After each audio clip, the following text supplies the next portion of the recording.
Radio Republik Indonesia dengan Warta Berita.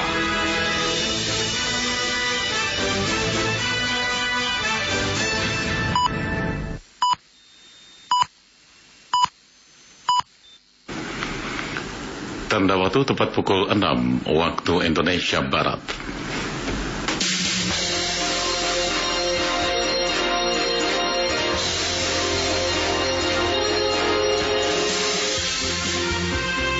Selamat pagi saudara, inilah Radio Republik Indonesia menyampaikan Warta Berita edisi hari ini, Selasa tanggal 21 Juni 2016.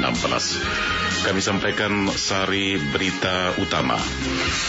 KPK diminta untuk menindaklanjuti dugaan aliran dana 30 miliar rupiah ke teman Ahok dari perusahaan pengembang reklamasi Pantai Utara, Jakarta. 14 orang tewas akibat bom bunuh diri yang dilakukan kelompok Taliban terhadap sebuah bus yang mengangkut pekerja Nepal di Afghanistan. Itulah di antara berita-berita yang segera kami sampaikan. Inilah Warta Berita selengkapnya. Saya Ardian Majid Kobat.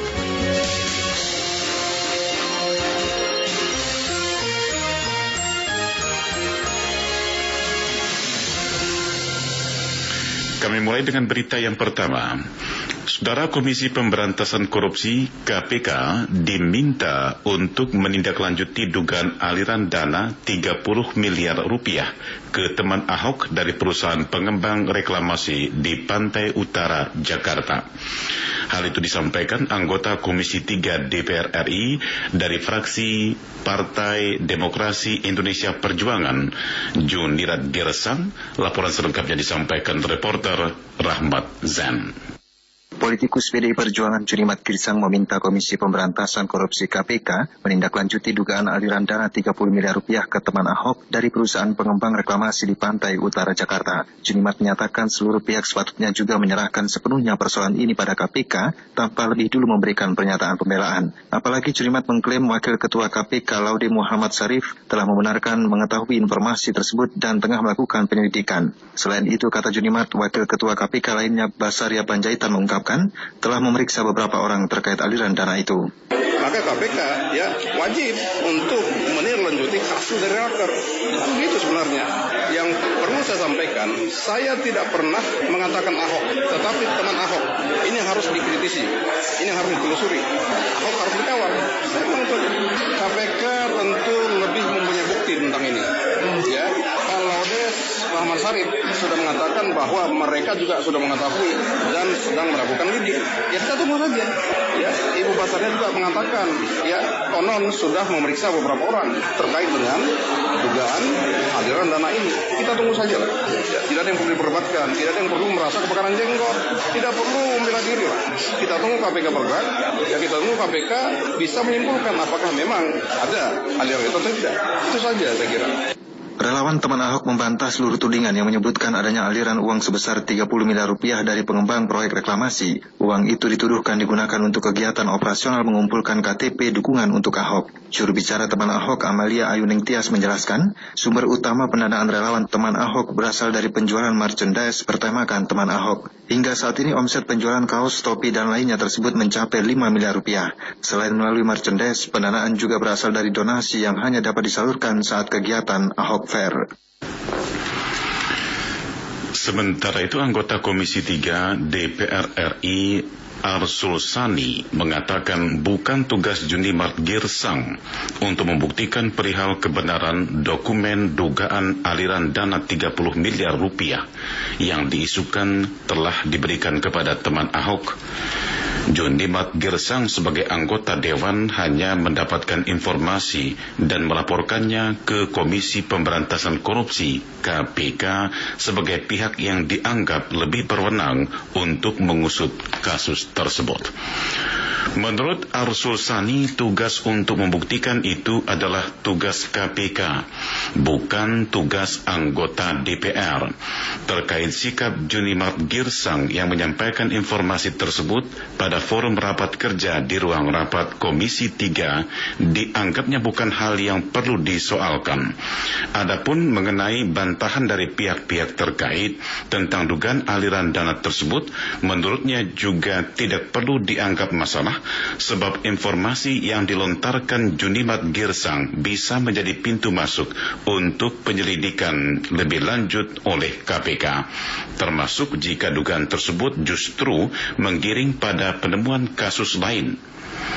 Sebelumnya, Junimat Girsang menyebutkan ada aliran dana sebesar 30 miliar rupiah yang mengalir ke teman Ahok dari perusahaan pengembang reklamasi di Pantai Utara, Jakarta.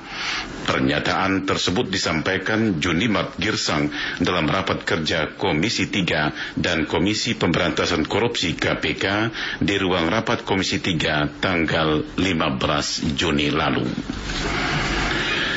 DPR RI menjanjikan sebelum masa cuti panjang mulai 28 Juni, para anggota Dewan akan menyelesaikan fit and proper test calon Kapolri yang baru dan penyelesaian pembahasan teks amnesti. Laporan selengkapnya disampaikan reporter Danang Sentoro.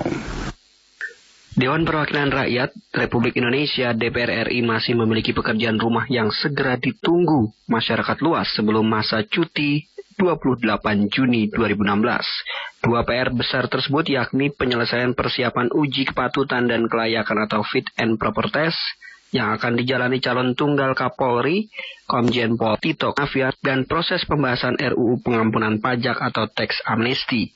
Hal ini disampaikan Ketua DPR RI Ade Komarudin di hadapan Presiden Joko Widodo dan Wakil Presiden Yusuf Kala serta para pimpinan lembaga negara lainnya saat menggelar buka puasa bersama di rumah dinasnya Jalan Widya Chandra, Jakarta Selatan tadi malam. Akom Sapan Ade Komarudin menjanjikan usai Lebaran nanti tidak ada lagi pembicaraan calon Kapolri baru ataupun tentang RUU teks amnesti. Pada kesempatan ini pula selaku pimpinan DPR RI kami ingin menyampaikan bahwa kami menjelang tanggal 28 mengakhiri masa sidang untuk memasuki cuti panjang, bukan memasuki masa reses.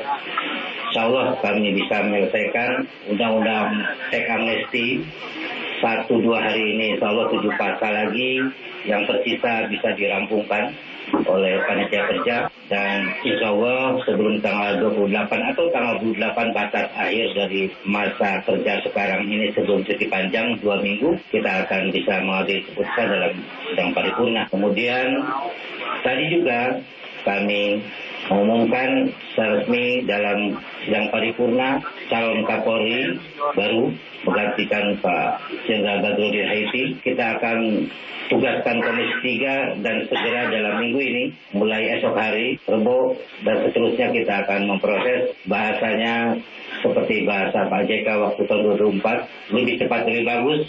Terkait komitmen menyelesaikan pembahasan RUU teks amnesti, politisi senior Partai Golongan Karya ini menambahkan, saat ini panitia kerja atau Panja sedang melaksanakan tugas untuk menyelesaikan pembahasan RUU tersebut. RUU teks amnesti dapat segera diselesaikan karena kurang 10 pasal yang akan dimasukkan di dalamnya. Sementara itu berdengar untuk jadwal fit and proper test calon Kapolri Komjen Pol Tito Karnavian, rencananya akan diselenggarakan Komisi 3 DPR pada hari Kamis 23 Juni. Sedangkan hari ini, menurut jadwal akan berlangsung rapat Komisi 3 dengan KPK, PPATK, dan Kompolnas, serta dilanjutkan besok tanggal 22 Juni akan diadakan kunjungan Komisi 3 ke kediaman Komjen Pol Tito Karnavian. Adapun tadi malam Tito Karnavian sendiri saat ditemui wartawan singkat hanya menyatakan dirinya kini sedang sibuk menyiapkan bahan fit and proper test, yakni terkait visi, misi, dan materi lainnya, sehingga belum berpikir siapa Wakapolri sebagai pendampingnya nanti.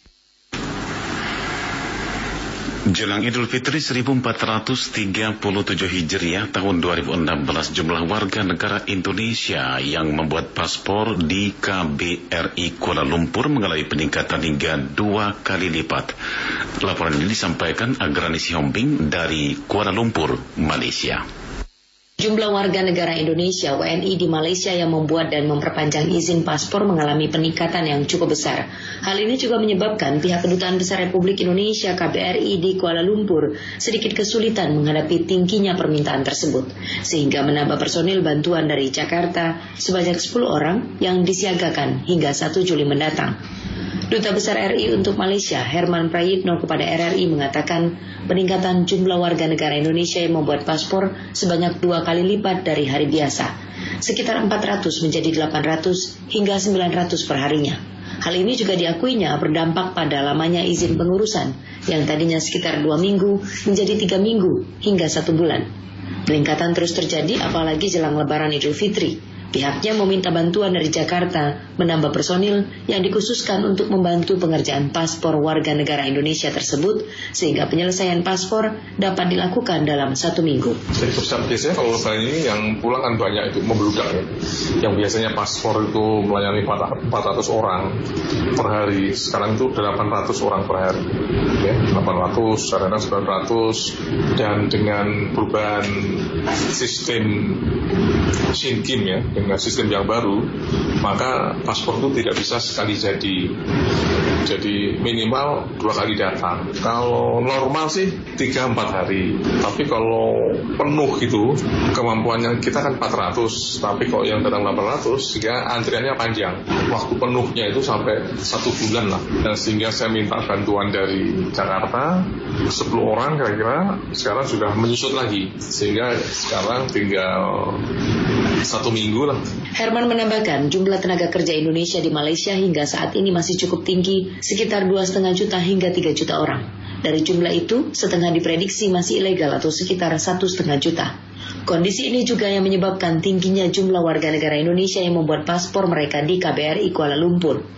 Kekhawatiran tidak dapat pulang ke kampung halaman saat Lebaran dan menggunakan jalur resmi akibat tidak memiliki izin dan tingginya biaya penyeberangan melalui jalur ilegal diikuti dengan tidak adanya jaminan keselamatan dan kejaran patroli pihak keamanan Malaysia, menyebabkan banyak warga negara Indonesia yang didominasi TKI memperpanjang izin pembuatan paspor mereka. Dari Kuala Lumpur, Malaysia, Agrani Sihombing melaporkan. Anda sedang mengikuti Warta Berita RRI.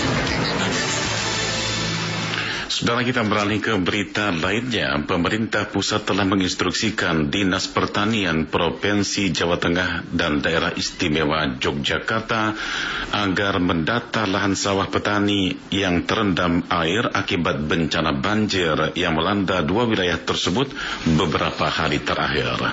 Menteri Pertanian Andi Amran Sulaiman menegaskan lahan sawah petani yang terendam sehingga petani tidak panen karena padi rusak atau fuso akan mendapat ganti rugi, terutama mereka yang telah terdaftar sebagai peserta asuransi. Namun bagi petani yang belum masuk asuransi akan diberi bantuan berupa benih secara gratis.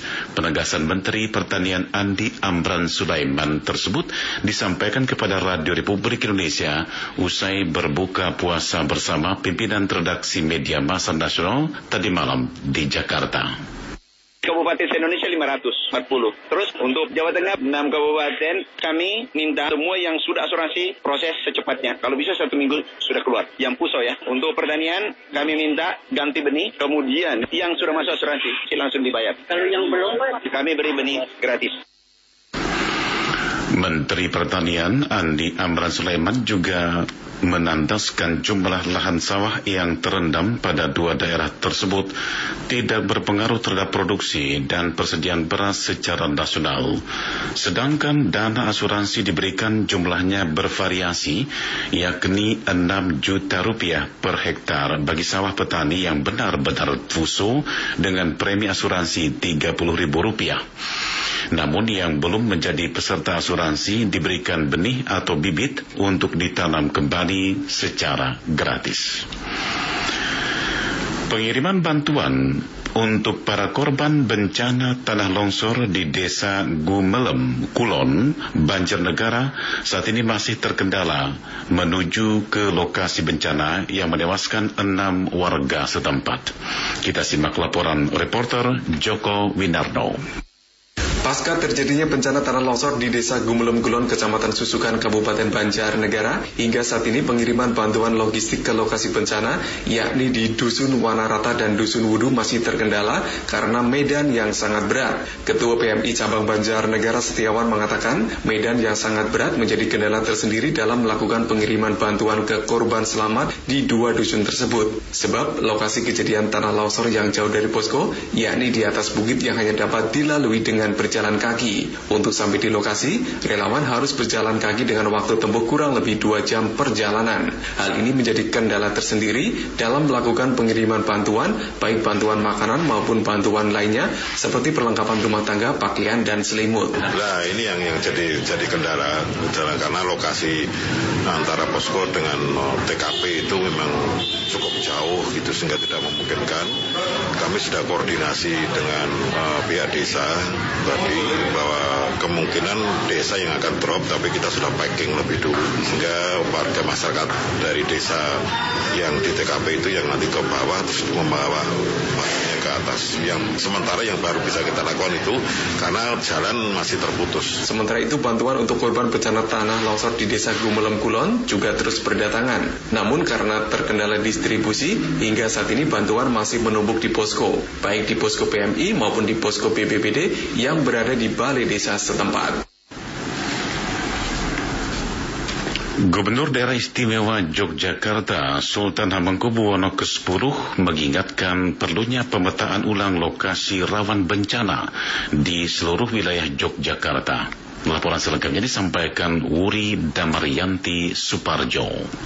Gubernur Daerah Istimewa Yogyakarta Sultan Hamengkubuwono X di Kabupaten Yogyakarta mengatakan bencana banjir di Daerah Istimewa Yogyakarta terutama di Kulon Progo yang terjadi merata di seluruh wilayah Kulon Progo kecuali Kecamatan Nanggulan harus mendapatkan perhatian serius. Tidak hanya dari sisi penanganan kedaruratan bencana dan pemulihan, tetapi juga rencana jangka panjang. Banjir yang terjadi menyeluruh termasuk di Pegunungan Menoreh, Samigaloh, dan Kokap bukan tidak mungkin juga dikarenakan perubahan pembangunan di kawasan tersebut. Untuk itu diperlukan adanya pemetaan ulang potensi bencana baik itu banjir maupun tanah longsor di Daerah Istimewa Yogyakarta, khususnya di Kabupaten Kulon Progo. Sekarang perlu dipetakan lagi, mungkin ada perubahan atau enggak, diidentifikasi kembali ya. Mungkin karena pembangunan yang ada sudah sekian tahun, mungkin masalah baru. Hanya akibat mungkin pembangunan entah perumahan, entah kantor apa-apa, atau jalan yang mungkin dari kondisi itu yang dulu nggak ada, sekarang mungkin ada. Itu kan juga bisa longsor juga karena kemiringan dan sebagainya, saya kan nggak tahu. Sementara terkait 1.000 hektar lahan pertanian di Daerah Istimewa Yogyakarta yang terendam banjir dan terancam puso, Sultan menyatakan jika lahan pertanian tersebut belum termasuk 35.000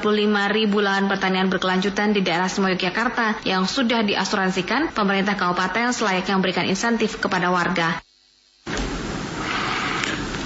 Ketua Majelis Hakim Tipikor Medan, Didik S. Handono, mengatakan perintah penahanan kepada mantan Bupati Toba Samosir Liberty Pasaribu setelah pembacaan dakwaan yang dibacakan penuntut umum dari Kejari Toba Samosir JS Malau dalam persidangan yang berlangsung di ruang Cakra 7 Pengadilan Tipikor Pengadilan Negeri Medan, Sumatera Utara kemarin.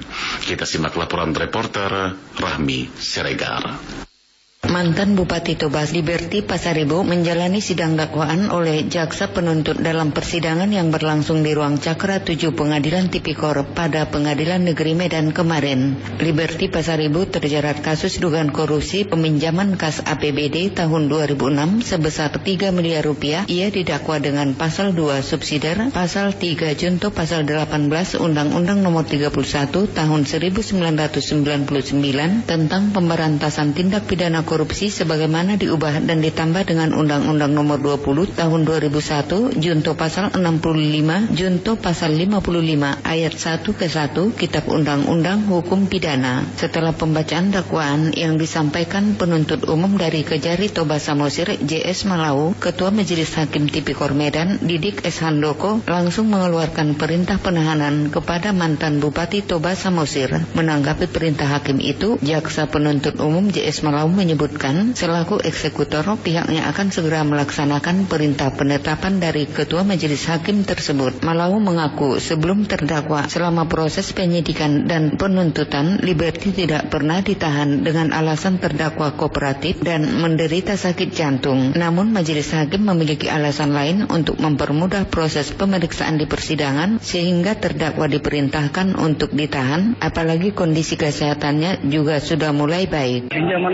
terus, pinjaman pribadi kan tidak boleh. Majelis Hakim sudah memerintahkan ditahan. Apakah ini memang memudahkan kita untuk menggunakan dengan tidak? Itu pertimbangan hakim. Kita nggak ini dalam arti jaksa itu kan hanya sebagai eksekutor. Kita dakwaan langsung minggu depan eksekusi. Pasal 3, pasal 2, primernya pasal 2, junto pasal 55 ayat 1 ke 1, junto pasal 64. Buat berlanjutkan aja hari aja. Dari pantauan wartawan usai sidang, Liberty Pasaribu nampak emosi ketika para jurnalis hendak mengabadikan fotonya, bahkan sempat ingin menampar kamera salah seorang fotografer, namun pengacara terdakwa langsung menenangkan kliennya. Peran terdakwa Liberty dalam kasus itu ketika menjabat sebagai Sekda Kabupaten Tobasa tahun 2006, dia memberikan pengesahan peminjaman uang kas APBD sebesar 3 miliar rupiah kepada Monang Sitorus yang saat itu Bupati Tobasa. Sebelumnya dalam kasus ini 3 orang sudah dihukum, yakni mantan Bupati Tobasa Mosir, Monang Sitorus, mantan Kepala Bagian Keuangan Setdakap Tobasa, Arnold Simanjuntak, dan mantan pemegang kas Jansen Batubara. Ketiganya dihukum masing-masing 1 hingga 3 tahun penjara oleh Majelis Hakim Pengadilan Tipikor Medan. Kita beralih ke berita dari mancanegara dan kami sampaikan juga kabar dari dunia olahraga. Saudara, dari luar negeri diberitakan seorang pelaku bom bunuh diri dari kelompok Taliban menewaskan setidaknya 14 orang dan melukai 8 orang lagi dalam serangan terhadap minibus pengangkut pekerja keamanan Nepal di ibu kota Afghanistan, Kabul kemarin. Menurut saksi mata, sejumlah korban tewas dan setidaknya 2 orang terluka diangkut keluar dari bus berwarna kuning tersebut. Sementara kendaraan milik kepolisian dan dinas darurat mengelilingi tempat kejadian di wilayah Banai itu. Serangan itu adalah yang terbaru dalam aksi kekerasan. Juru bicara Kementerian Dalam Negeri Afghanistan, Seddiqi, menyatakan 14 orang tewas dan 8 orang lainnya terluka. Pelaku bom bunuh diri telah menunggu di dekat lokasi wilayah yang menjadi tempat singgah para kontraktor keamanan dan menyerang saat kendaraannya bergerak pada pagi hari. Bersamaan dengan para penumpang bus, beberapa orang di pasar yang berdekatan juga terluka saat kejadian dikarenakan serangan yang terjadi pada saat bulan suci Islam Ramadan. Kelompok Taliban telah mengklaim berada di balik serangan tersebut. Serangan itu menggarisbawahi betapa seriusnya ancaman keamanan terhadap Afghanistan masih ada sejak mantan pemimpin Taliban Mullah Akhtar Mansur tewas dalam sebuah serangan pesawat nirawak Amerika Serikat bulan lalu dan digantikan oleh Mullah Haibatullah Akhundzada. Serangan itu menyusul sebuah serangan bunuh diri yang mematikan terhadap sebuah bus yang mengangkut staf Kementerian Keadilan dekat kota Kabul pada bulan lalu dan sebuah serangan terpisah di sebuah pengadilan kota Ghani pada tanggal 1 Juni yang lalu. Kelompok Taliban menyatakan berada di balik kedua serangan tersebut dengan mengatakan bahwa itu balas dendam terhadap pembunuhan 6 orang tahanan asal Taliban. Demikian sebagaimana dikutip dari Reuters. Dari dunia olahraga, tim nasional Wales dan Inggris akhirnya sama-sama meraih impian lolos ke babak 16 besar Piala Eropa tahun 2016 setelah keluar sebagai juara grup B dan runner-up. Laporan selengkapnya disampaikan reporter Iwan Bagus Irawan.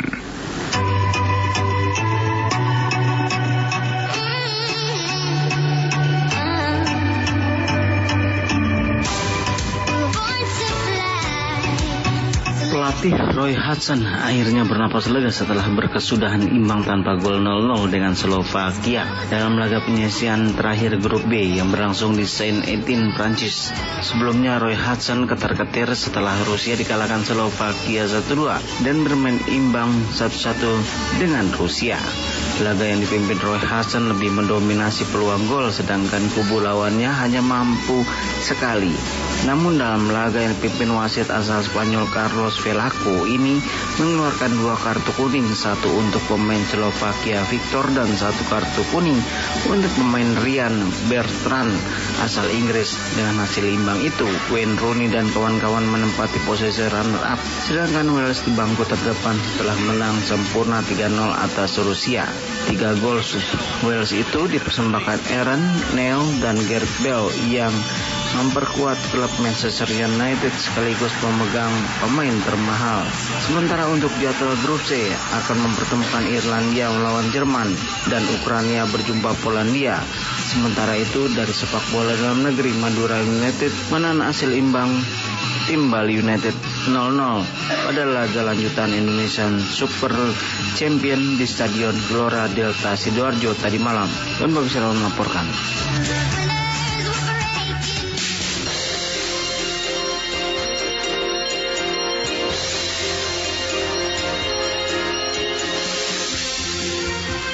Demikianlah saudara, telah disampaikan Warta Berita Radio Republik Indonesia pagi ini, dan sebelum berpisah kami sampaikan kembali berita-berita utama. KPK diminta untuk menindaklanjuti dugaan aliran dana 30 miliar rupiah ke teman Ahok dari perusahaan pengembang reklamasi Pantai Utara, Jakarta. 14 orang tewas akibat bom bunuh diri yang dilakukan Taliban terhadap sebuah bus yang mengangkut pekerja Nepal di Afghanistan. Akhirnya mewakili tim redaksi yang bertugas pagi ini, produser pelaksana Yanti Widya, teknik operator studio, pengarah teknik Sigit Fitriatno, kameramen dan editing kita pagi ini Angki Suryawan. Saya Ardian Majid Kobat mengucapkan terima kasih atas perhatian Anda. Selamat pagi.